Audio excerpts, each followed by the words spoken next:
কারোর জন্যই আমাদের দরজা বন্ধ নেই এবং ইন্টারন্যাশনালি যারা অন্য ফর্মেটে খেলেন তারা নিশ্চয়ই প্রত্যেককে আমাদের জন্য যথেষ্ট মূল্যবান একজন খেলোয়াড়। নতুন একটা ফর্মেটে আমরা চাই যে প্রত্যেকটা জায়গাতেই যেমন চ্যালেঞ্জ আছে, সেই চ্যালেঞ্জটাকে অ্যাড্রেস করার জন্য পারফরমেন্স দরকার হয়। সেই পারফরমেন্সের জায়গাটাকে নিশ্চিত করাও প্রয়োজন এবং আমি মনে করি যে আমাদের NCL T20 তার থেকে আরেক ধাপ উপরে BPLও আছে এই ফর্মেটের জন্য। অনেককে সেখানে তার ঠিক ডিজায়ারেবল পজিশনে খেলার অনেক বেশি সুযোগ থাকবে এবং নিজেদেরকে তুলে ধরার সুযোগ থাকবে।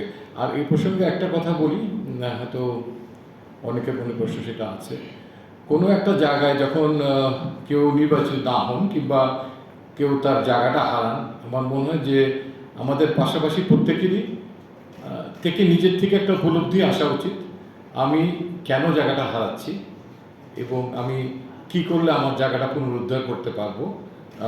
এই ডিপ ডাইভ থিঙ্কিং প্রসেস আমার মনে হয় যে একতরফা হওয়া উচিত না, যে সিলেক্টররা বলে দিবে এই কারণে তুমি বাদ যাচ্ছ। আমার মনে হয় যে আত্ম উপলব্ধির জায়গাটা ইজ ভেরি ভেরি ইম্পর্টেন্ট, যে পাশাপাশি যদি দুই পক্ষই চিন্তা করে তারপরে যদি কোনো উইন্ডো খোলা থাকে সেটার জন্য আমরা তো সবসময় তাদের সঙ্গে কথা বলতে রাজি আছি। উপলব্ধির কথা বলছেন, আপনার সঙ্গে কি এরপরে শান্ত কোনো কথা হয়েছে কিনা? শান্তর সঙ্গে আমার কমিউনিকেশন, যখন তিনি প্রথমে দল থেকে বাদ পড়লেন তখনই শান্তর সঙ্গে আমার কমিউনিকেট হয়েছে। So we are clear about what we are looking for and what he need to do to come back. প্রথম 11 জন নির্বাচনে মুখ্য ভূমিকায় থাকে ক্যাপ্টেন অ্যান্ড হেড কোচ এবং আমাদেরও কিছু মতামত সেখানে থাকে এবং সেই আঙ্গিকে আমি বলতে পারি যে ওপেনিংয়ে আমরা একটা সেটেল জায়গায় আছি। আমাদের ওপেনিং প্লেয়ার নিয়ে যদি কোনো রকমের ইনজুরি কিংবা অন্য কোনো ইস্যুজ না আসে তাহলে সেই জায়গাটাতে কাউকে অপেক্ষা করতে হবে সেই সুযোগের জন্য এবং তাকে তৈরি থাকতে হবে সেই সুযোগটাকে কাজে লাগানোর জন্য। অ্যান্ড সাইফের ব্যাপারটার উপরে এবং মাঝখানে যে কোনো জায়গায় যদি সে তহিদ হৃদয়ের কোনো সমস্যা হয়, কোনো ইনজুরি হয়, কোনো কিছু অপারেশন, আমি মনে করি যে এই দুটো জায়গাতেই তিনি কভার করতে পারবেন। তারপরে আমাদের কাছে বাড়তি যে সুবিধা আছে, লিটন দাস আছে, যিনি নাম্বার 3-তে খেলেন, তিনিও যে কোনো সময় ওপেনিং করে দলের চাহিদা মেটাতে পারেন যদি অপোজিশন উইকেট কোনো কারণে ডিফারেন্ট স্ট্র্যাটেজিতে দলকে যেতে হয়। আমিও আশা করি যে দল চ্যাম্পিয়ন হওয়ার লক্ষ্যেই যাবে, বাট আপনি যখন অ্যানালিটিক্যাল অ্যান্ড লজিক্যাল চিন্তা করবেন তখন আপনাকে ভাবতে হবে যে আপনি কোথায় দাঁড়িয়েছেন এবং সেই অভিষ্ট লক্ষ্য অর্জন করতে আপনার পথটা কতখানি সুগম কিংবা কতখানি সেখানে চ্যালেঞ্জ আছে।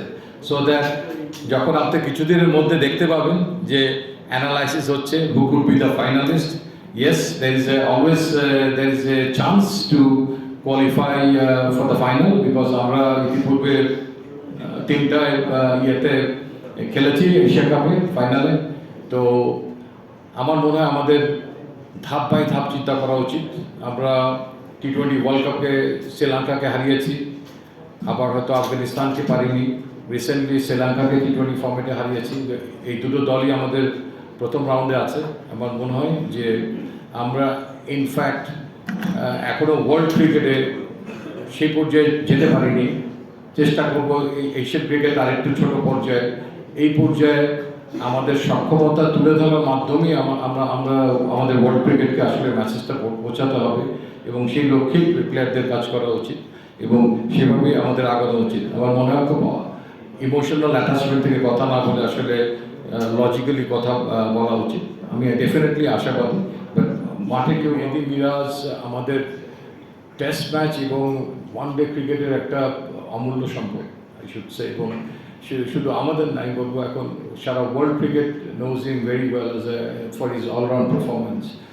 সো সেটার পাশাপাশি T20 ক্রিকেটে আসলে প্রভাব কিছুটা পড়ে, সেটা ব্যাটিংয়েও পড়ে, বোলিংয়ে তো আরও অনেক বেশি পড়ে।